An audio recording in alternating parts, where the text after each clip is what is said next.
Hello, everybody. Welcome to tonight's edition of From the Boardroom to the Locker Room. And can you believe, well, you better because it's the truth, it is the 700th broadcast of From the Boardroom to the Locker Room. So happy 700th to Nick and myself for putting the show on for you, the 700th edition of From the Boardroom to the Locker Room. And this evening's show concentrates on looking forward to the sporting weekend.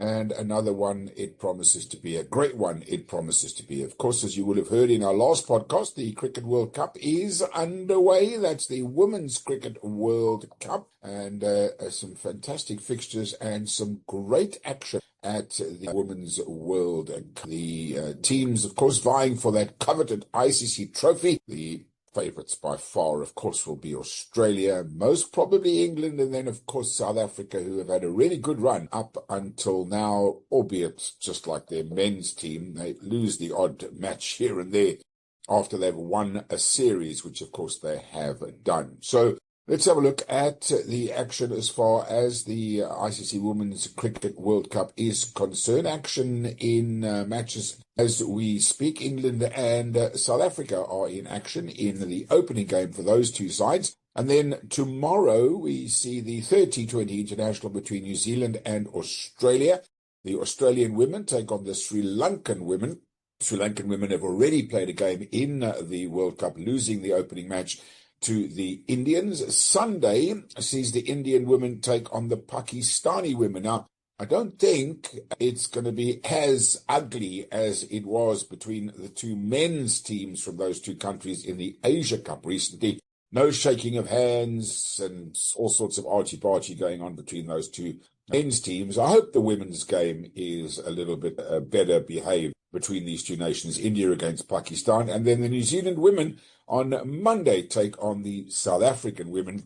So South Africa got two really tough ones in their opening two games of the Cricket World Cup. And as it moves into the new week, England take on Bangladesh on Tuesday. And then, of course, the matches continue. Australia play Pakistan on Wednesday. On Thursday, India play South Africa. So really tough fixtures for South Africa. And then, of course, on Friday, the New Zealanders play the Bangladeshis, and we move into next weekend's action. That's not the only cricket that's going on through the course of the week. The New Zealanders and Australians are in action in a T20 series.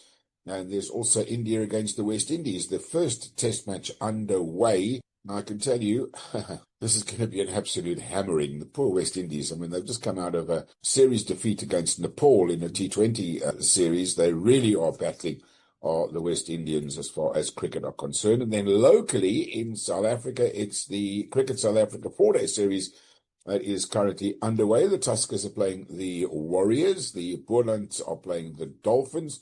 Western Province are playing the Lions. The Dragons are playing the Titans. The Knights are playing the Eastern Storm. Impalas are playing the Garden Route Badgers. And the Northern Cape Heat up against the Rhinos. Lots of cricket going on. Lots of action as we move slowly, as we've reached October, as we move slowly into the summer months, if you like. I guess it's still spring, isn't it? But be that as it may, into the summer months, as we move into summer and the rest of the world is in autumn, and then into the bitterly cold winter months in Europe. So lots to talk about as far as cricket is concerned, as you would have heard in our previous podcast with Brett Proctor. The ICC Women's World Cup underway, 4-day action in South Africa, test series going on in India, between India and the West Indies, T20 action in Australia, and a lot still to come. And of course, come December this year, no test cricket in South Africa, but Betway SA20 and some big names coming out to play here in South Africa. Right, let's move along to golf, shall we? And it's always one of the favorite tournaments to watch after last weekend's Ryder Cup, and lots of comments and lots of debates and apologies, I might add, coming from many a golfer. Tom Watson, one of the greatest, came out earlier in the week and apologized on behalf of the Americans after the Ryder Cup. He said he was ashamed of the rowdy crowds, the US golfing legend. He said after Europe's win at Bethpage Black, after 3 days of fierce competition, US fans were just relentless in their mockery of the Europeans. Rory McIlroy unfortunately bore the brunt of the abuse and described the conduct of American fans who at one stage hurled a beer at his wife as unacceptable. In a post on social media, the former US Ryder Cup captain and player said the crowd behaviour crossed the line, and he wanted to apologise for the rude and mean-spirited behaviour from the American crowd at Bethpage. He's also an 8-time major champion. He said as a former player, captain, and as an American, he is ashamed of what happened. It should be off limits, the kind of abuse that went on. Now, EU Chief Ursula von der Leyen has celebrated Europe's Ryder Cup win over the United States after a torrid reception of the players from American fans. She wrote on X, "Congratulations to Team Europe for its incredible achievement in retaining the Ryder Cup. The shining example of European team spirit and unity. Money can't buy this." She was quite right about that. And the European captain Luke Donald, who was soaking up the praise from players and rivals after years of preparation, paid off in that 15-13 triumph. Chanting 2 more years around him, Donald didn't say no. As his team chanted, "My answer is I'm going to enjoy the evening." Donald, who also guided Europe to the 2023 win in Rome, became the first captain to win back-to-back cups since English compatriot Tony Jacklin did it in 1987. When he was asked on the course after the victory about a 2027 return, Donald says, "I don't think my heart can take 2 more years, but we'll see. I am sure he will be back. I'm sure that nobody wants to let him go. Let's be perfectly honest about that." Let's talk about the golf this week. It's a big one. It's one that is lots of fun. It is played at Carnoustie, the Dunhill Links Golf Championship. Links, of course, being the Links golf course with water on both sides, the ocean and a lagoon or a river on each side. And it's the only professional tournament to be played annually over the historic golf course. And not just one, if I may add. It's the celebration of links golf at its finest. The longest European Tour DP World Tour sponsor honours the stage, the only professional championship to be played annually over the old course at St Andrews, alongside the championship course at Carnoustie and the modern classic at King's Barnes. The Alfred Dunhill Championship has a unique and enduring appeal for golfers and fans alike. It is just fantastic because there are some massive stars of golf as well, of course, as stars of movie and others, sport. So, multi-award-winning actress Catherine Zeta-Jones will return to play, as will her husband Michael Douglas.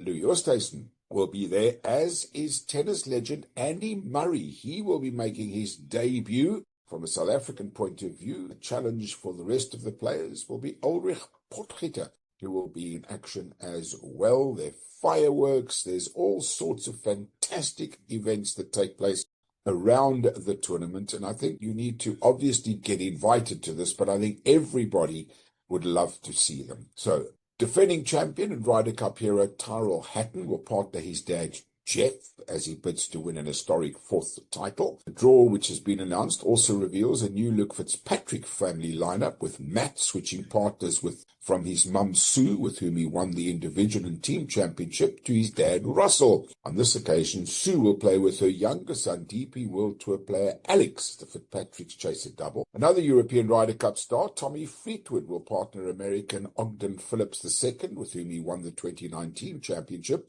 while local Scottish hero Bob McIntyre will team up with Brett Overman. Among a strong lineup of major champions, Brooks Koepka will partner Neil Elatrache. Dustin Johnson partners his father-in-law, Wayne Gretzky. Cam Smith is paired with fellow Australian David Fox. Martin Keimer plays with his father, Horst Keimer, while 2-time Dunhill champion Padraig Harrington will play with Irishman Kieran McManus. The Hollywood couple, Michael Douglas and Catherine Zeta-Jones, who are both playing, are paired with English professionals. Douglas is playing with his partner John Parry, while Zeta-Jones is playing with the 2014 champion Oliver Watson. Bill Murray is paired with Jordan Smith. Ronan Keating with Dan Brown, and American rock star Huey Lewis from Huey Lewis in the News with Marcus Armitage. Tennis legend Andy Murray plays his first Alfred Dunhill Links, teams up with Eddie Pepperell. It is the 40th anniversary of the Alfred Dunhill Challenge. It has supported golf at St Andrews, first as the Alfred Dunhill Cup from 1985, then the Alfred Dunhill Links. As of June 2011, the Alfred Dunhill Links Foundation was established As the official foundation of the Alfred Dunhill Links, the foundation is committed to developing young amateur golfers in Scotland and South Africa and supports the University of St Andrews and the St Andrews Pilgrim Foundation, which refurbishes and preserves historical monuments in the town. Wonderful, wonderful tournament, wonderful recipients of some of the money that goes with it. South Africa's Dylan Naidu is playing with Mark Nicholas, the cricket commentator. Rob Lowe, the golfer, is playing with Kazumi Kabori. Alan and Corey Lamb, they are in action. Skulk Berger Jr. plays with Martin Foster. Elvis Smiley and Michael Vaughan are in action. Mornay Duplessis plays with Yurav Premlal. So lots and lots of people. Old man Skulk, yes, Skulk Berger Sr. is in action as well. A lot of these names that South Africans will, of course, remember. Mike Rutherford from Mike and the Mechanics is in action as well. Just a couple of other names that might be familiar to you as well. Going through the list of some of the players. Those players I mentioned will all get underway at the beautiful St Andrews. Then at Carnoustie, Dustin Johnson plays with Wayne Gretzky. The great Wayne Gretzky. There's also a very interesting pairing of Tony Finau and Ryan Smith. There's Bill Murray, plays with Jordan Smith. Bill Murray, of course, from Caddyshack, the movie. Kelly Slater, the surfer, plays with Nicholas Colsaerts, as well as other big names playing in the competition as well. And then at Kings Barnes, Alfredo Garcia Herrera plays with Tom Hartley Jr. There's also action for a couple of the other players as well. That, of course, are businessmen and not necessarily such famous sports stars, but there are a lot of great names and a lot of wonderful, wonderful camaraderie. I can tell you right now, it's a fantastic tournament to watch. Most of these players, particularly the amateurs, have got their fingers crossed big time that the wind doesn't pick up and mess things up, because if the wind blows at those golf courses, you're going to be in serious trouble. So that's the Alfred Dunhill Links Golf Championship coming straight off the back of the Ryder Cup. I wonder how the Ryder Cup players are going to handle it. They are going to obviously be greeted with huge enthusiasm, and I can promise you a much better crowd of supporters who will applaud politely, unlike the raucous scenes that we saw at Bethpage Black. Moving on to tennis now, and Carlos Alcaraz won his 8th title of a sensational season in Tokyo in the week and has then pulled out of the Shanghai Masters because of physical issues and then took aim at tennis's packed schedule. Spanish world number one hurt his ankle in his opening match at the Japan Open, but shrugged off the issue and beat Taylor Fritz in the final 6-4 and 6-4. He immediately took a slam at the tennis calendar. The schedule, he said, is really tight. They have to do something with the schedule. The recently crowned US Open champion told reporters in the Japanese capital, echoing the sentiments this week of fellow major champions Iga Swiatek and Coco Gauff. I don't know what the two of them are moaning about. They only play 3-set matches in the majors. Alcaraz subsequently wrote that he will not play at the prestigious Shanghai Masters this week because he's been struggling with some physical issues. After discussing with his team, they believe the best decision is to rest and recover. Carlos, you're 22 years old, my friend. Get out there and play. Now, the number of matches in the men's and women's tennis calendar has been a major talking point in recent years, with players such as Novak Djokovic cutting back. He doesn't need to earn any money. He's good enough to just play half a dozen tournaments a year. Goff has called for a shorter season and said it was impossible to play more tennis than she already does. After Swiatek also hit out at the number of tournaments, they were speaking at the China Open, with 5 players retired injured from their matches. Goff, who was the defending China Open champion and 2-time major winner, weighed in after top seed Swiatek said she may skip mandatory tournaments to protect her health. I don't know what your thoughts are on this one. Now, as far as the players are concerned, they need to participate in each Grand Slam, 10 WTA tournaments and 6 500 tournaments. So that's 19 tournaments in 52 weeks. Why do we have to work, some people a 6 days, some people a 7-day week, and we don't earn the tax they pay in a lifetime of what their earnings are? Stop moaning. Just get out there and play. Honestly, it's enough now. It's like I keep saying, these cricketers, that they play 3 one-day internationals and they have to be rested. Nonsense. Get out there and play. The sponsorship deals that you receive is only because of the fact that people want to watch you. So go and play. Imagine if you're a movie star or, let's say, a theatre actor, and you decide you're going to do 12 performances a month. No, come on. Get out there, do your job and play. You're physically fit. You're young, 22 years old, Carlos. I never heard Jimmy Connors, John McEnroe, and the likes ever complaining about playing too much tennis. Here I say, sitting on my couch, and the most exercise I get is changing the remote control. Okay, let's move along now, and some very sad news during the course of the week ahead of this weekend's Formula One Grand Prix. And Lewis Hamilton just proves to everybody once again that even though they're multi-billionaires, they're on yachts and race the fastest cars in the world, travel on private jets, just like you and me, they also have a life. And they also have feelings, and they also have pets. And in this case, Lewis Hamilton revealed that he had to make the hardest decision of his life to put his 12-year-old bulldog Roscoe to sleep. The British Formula One world champion missed the tyre testing in Italy to be with his sick pet who'd been hospitalised with pneumonia.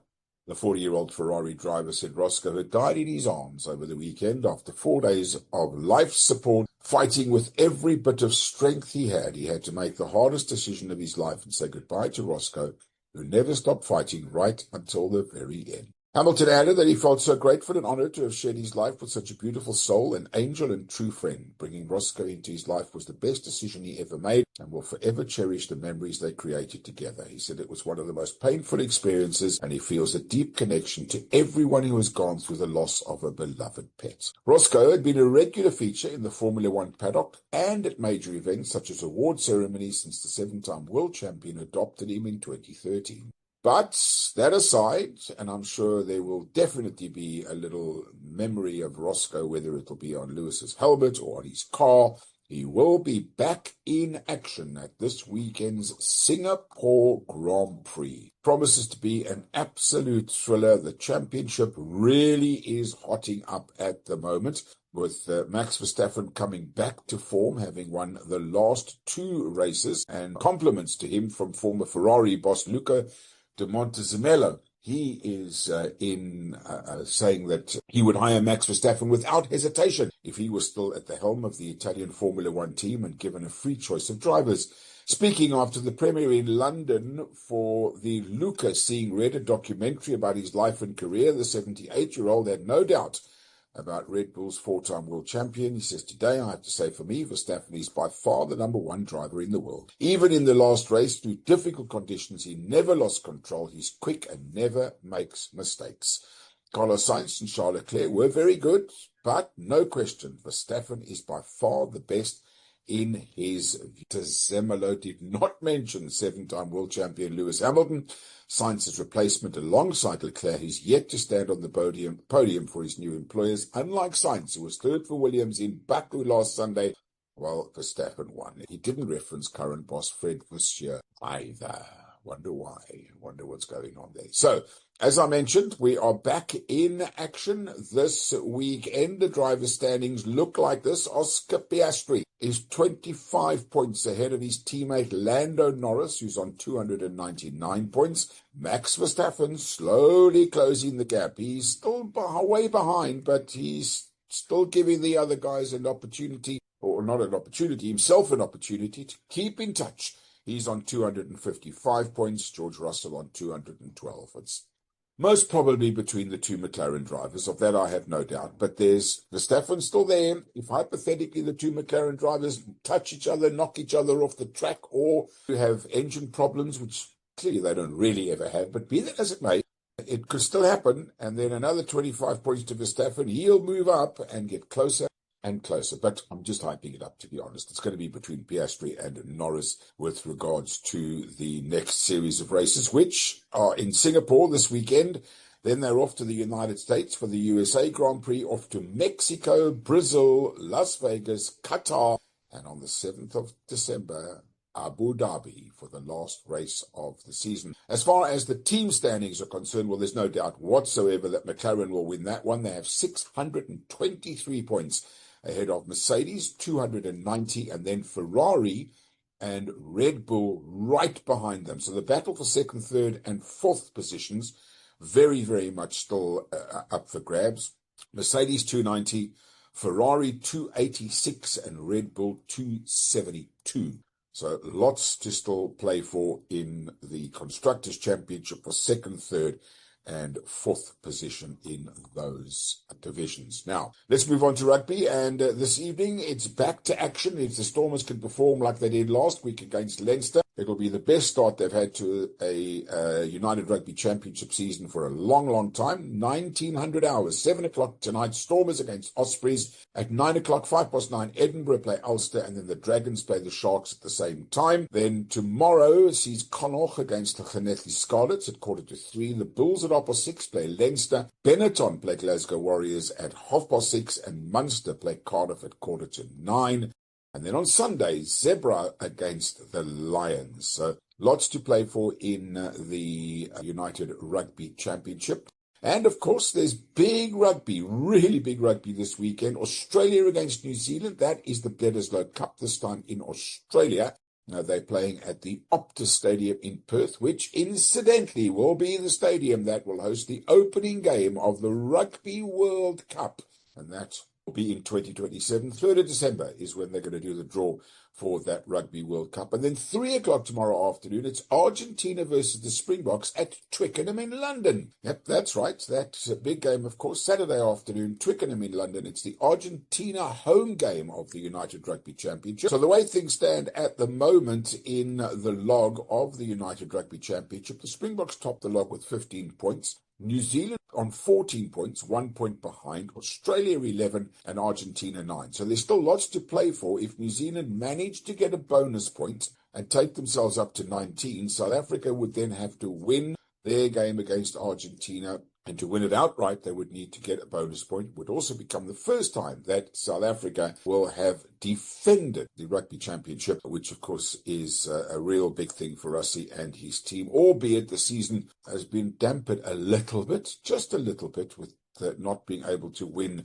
that game at Eden Park. But they did, of course, thrash the All Blacks and thrash Argentina. But let's not forget, South Africa are playing an Argentinian side who have beaten the other 3 teams, the All Blacks, the Wallabies, already this season. So South Africa will not want to be on that list of being beaten by the Argentinians. And then football this weekend, we have a look at the action, which, of course, should be really good in terms of South African Betway Premiership action this weekend. It is moving fast and furious, is the Betway Premier League. In midweek, Pirates started to close the gap. There is action tonight, Richards Bay against Orbit College. However, there is a break, obviously, in the season in South Africa because of all the drama that's gone on through the course of the week. South Africa will have to focus their attention on their 2 World Cup qualifiers that are coming up next week and the week after, because that, of course, is extremely important as far as that is concerned. But this weekend, locally, it's the Carling Knockout Cup.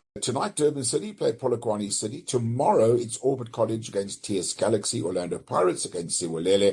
Golden Arrows play Sekhukhune United, and Sundowns play Maruma Gallants. On Sunday, Richards Bay against Chipper United, Stellenbosch FC against Kaizer Chiefs. What a huge game that is for a first round of a knockout competition. And AmaZulu against Magesi. And then on the international scene in the Premier League, the fixtures for this weekend, again, they're also after this weekend go on a break for the FIFA International weekend. Bournemouth play Fulham tonight at 9 o'clock. First game tomorrow afternoon, 1:30 sees Leeds United against Spurs. London derby at 4 o'clock between Arsenal and West Ham. Manchester United at Old Trafford will take on Sunderland at 4 o'clock, while 6:30 tomorrow evening, Chelsea will host Liverpool. Liverpool coming off the back of 2 losses, 1 in the Premier League and 1 in the UEFA Champions League. And then a whole series of matches on Sunday sees Villa play Burnley, Everton play Crystal Palace, Newcastle play Nottingham Forest. Big game, that one for both teams. Wolves against Brighton, and then Brentford will host Manchester City. The log situation as far as top of the Premier League, Liverpool top the log, 2 points clear of Arsenal after having played 6 games. Arsenal a point clear of Crystal Palace in 3rd place, with Spurs and Sunderland 4th and 5th. Bournemouth in 6th place, bottom of the table. Wolverhampton Wanderers have a point. West Ham have 4. Burnley 4. Nottingham Forest sitting in 17th place with 5 points. Aston Villa, Newcastle have 6. Manchester United 6 games played. and they only have 7 points. That is tonight's edition of From the Boardroom to the Locker Room. As I say every night, be nice to each other. And thank you for listening to us. This was our 700th podcast. Until next time, bye for now.